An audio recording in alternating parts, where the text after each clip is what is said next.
PC gaming is an absolute love. It's a passion, one that some folks in gaming take very seriously. But just like our favorite games that we break down a lot of times, PC building itself does have stuff that we hate sometimes. We scoured the internet to see what gaming PC builders complain about, and boy, do we have a list. So here are 10 things PC gamers hate about building PCs. Starting off with number 10, all right, let me explain the situation. So you've bought your parts, you've gone through the entirety of your build, you've run your cables, and you're ready to plug everything in and get down to business and start playing around on your shiny new PC. You're in the home stretch, and when you're plugging in all your stuff, you go to connect your mouse, and you hear the thud of the mouse on the desk, letting you know that your mouse cable is too short, and you need to either rearrange your whole situation, extension on Amazon or something. That's the worst feeling. It's like such a buzzkill to that moment, and you screw up that last cable. Sure, it's not the end of the world, really, or anything, but it's just a type of minor inconvenience that can really drive you up a wall, especially in the home stretch of a PC build, and especially if that build has been frustrating throughout. It's kind of just like the shitty icing on the cake. Next at number 9, something we really hate about building PCs sometimes are the damn I/O shields. Now this is a big sometimes because when things work great, it fits perfectly, it pops right in, boom, nobody has a problem. But if it doesn't, it totally freaking sucks. Installing I/O shields can often really be a huge pain in the ass, especially for cheaper cases. Like, the damn I/O shields sometimes just don't fit properly in them, and you have to like remove the motherboard and mess around. You know, the nicer the case you get, the less this is really a problem, but if you are in a cheaper build, sometimes you have to fiddle a little bit and cut back the retention prongs to really shove it in and get it in there, or maybe you're just one of the people that forget it to the last minute. Then you have no one else to blame but yourself. But it's just such an annoying little thing that might get lost under an instruction or a piece of paper or something that you have. And of course, sometimes the damn things are razor sharp and you can cut yourself while you're trying to force it back in, but then sometimes the motherboard isn't jiving with it, right? Look, there's a lot of reasons. Some of you out there who have built it may have never run into a problem, but I've seen threads and threads of people complaining about these stupid tiny little things that don't really matter much in the grand scheme of things. But hey, I digress. Let's move on. Next at number 8, this is really more of a patience issue, but sometimes when building a PC, you have to order all your parts from different sellers and retailers because of stock issues, or maybe you're trying to get the best price.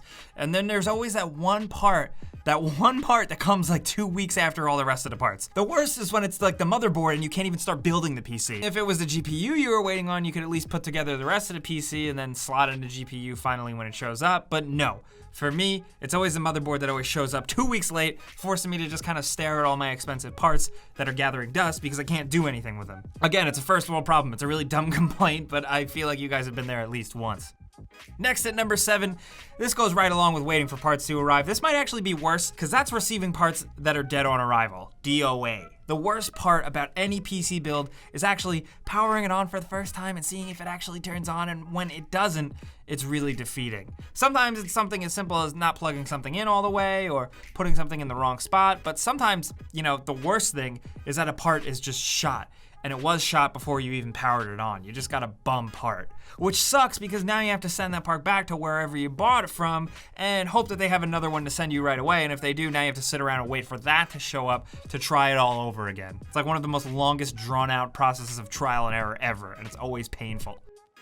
But next at number 6, this is like a dumb hands issue, but I think we've all been here. After mounting and screwing in your motherboard and some other parts, dropping a tiny screw could be crushing because it most likely will land underneath the motherboard, so it's wedged between the motherboard and the case, which means you have to backtrack all of your hard work to take the motherboard out to retrieve the screw you so stupidly dropped. Sometimes in builds you're lucky enough where you can get it out, but sometimes it falls deep enough into a crevice that you gotta take shit apart, and that's the worst. Nothing is the worst than the sound of a spare screw hitting the metal of the case. That's always when you know you fucked up. It's even worse. I don't know if this has ever happened to you, but I've seen other people post about this, but then you get the screw, you put everything all back together, and then you drop it again, and you have to do it all over again. If it happens to you more than once in a row, I think you need to work on getting a better solution to solve that problem. There are solutions, but we'll save that for another video.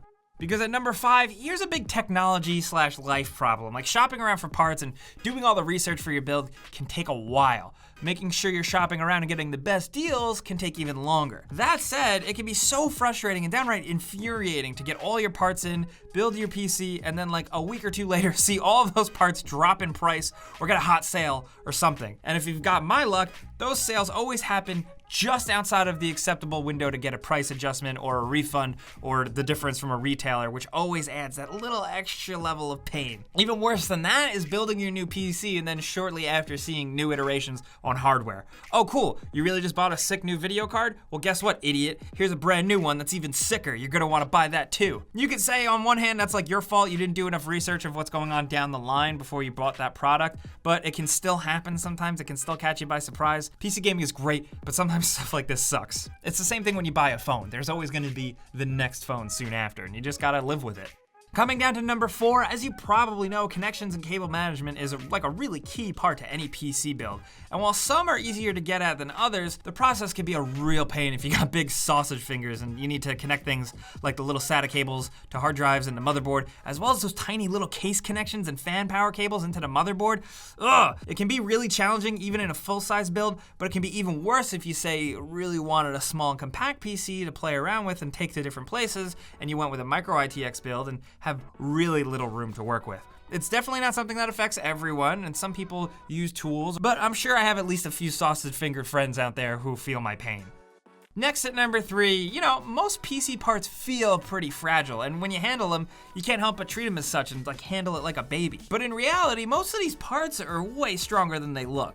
I'm still convinced I can kill a man with a GTX 1080. But yeah, even with knowing that these parts are stronger than you think, when you're actually putting them together, it feels like you're dealing with glass or something. And plugging a GPU into a PCI slot is nerve-wracking because it actually feels like you're going to snap the motherboard in half sometimes. And the same goes for RAM, and also plugging in any power cables as well, like the main one. The fear of breaking a pin or snapping something in half is insane. Like anxiety city, man, come on. This is the least fun aspect of building because all of your hard-earned money that you put into this thing, you could potentially screw it up in an instant. I'm probably stressing you out by talking about it right now, I'm sorry. Now at number 2, there are a few things that can take the wind out of your PC building sails more than realizing midway through a PC build that you're missing a part and need to stop and come back later. That's such a buzzkill. Maybe you forgot to buy SATA cables or a cooler, or you bought a radiator that just doesn't quite fit the case. I mean, I've had Newegg send me the wrong CPU that was for a completely different socket, and I just had to wait for days for a new one to arrive before I could finish my build. It's not always your fault, but regardless, it fucking sucks, and waiting around and losing out on that excitement is a little bit of a bummer. You get such a momentum going when you're building a PC that it's a bummer to have to regroup later and finish an already in progress build. Nothing feels better than in one sitting, building it perfectly and firing it up, and it works. Now you might say that more experienced builders will take a very good stock and inventory of everything they've ordered and it will all fit and they're not missing anything and everything works. But sometimes in reality, you're excited to build something and you don't check that quickly and you think everything goes together because you did the research on Google, and then bam, not so much. Basically what we're trying to say is that we hate when the thrill of a build is interrupted. Now finally at number 1, probably the dumbest mistakes you can make is spending all your money on an awesome build, a nice monitor, a dope mouse and a keyboard, maybe 2 1080 Ti's, and then not leaving enough money in your budget to actually buy some games to play on the damn thing. It's something you realize just as you log into Steam for the first time, and then you realize, shit, I spent all my money. I can't afford to eat, and I can't afford to buy any games. Honestly, that's a heartbreaking feeling. I know for me, with my builds, if you want to buy a legit copy of Windows, that always kind of puts you over the edge in my budget personally. But it's just heartbreaking, especially because you're sitting there using multiple thousands of dollars worth of a machine, pretty much just as a glorified Twitter and Spotify machine until you get paid next week. I'm sure we've all been there at least once. Everybody's built a PC on a budget, and we feel your pain. But those are some things that we think PC gamers hate about building a PC. There are probably a lot more things to complain about, some more in-depth ones and some more lighthearted ones. We want to hear from you guys down in the comments. What's one of the worst things that's ever happened to you while building a PC? Share your stories with us. We might try and make more videos about this. If you enjoyed this video though, clicking the like button does help us out. We really do appreciate it. And if you are new, consider subscribing because we put out videos every single day. But as always, thanks for watching, and we'll see you guys next time.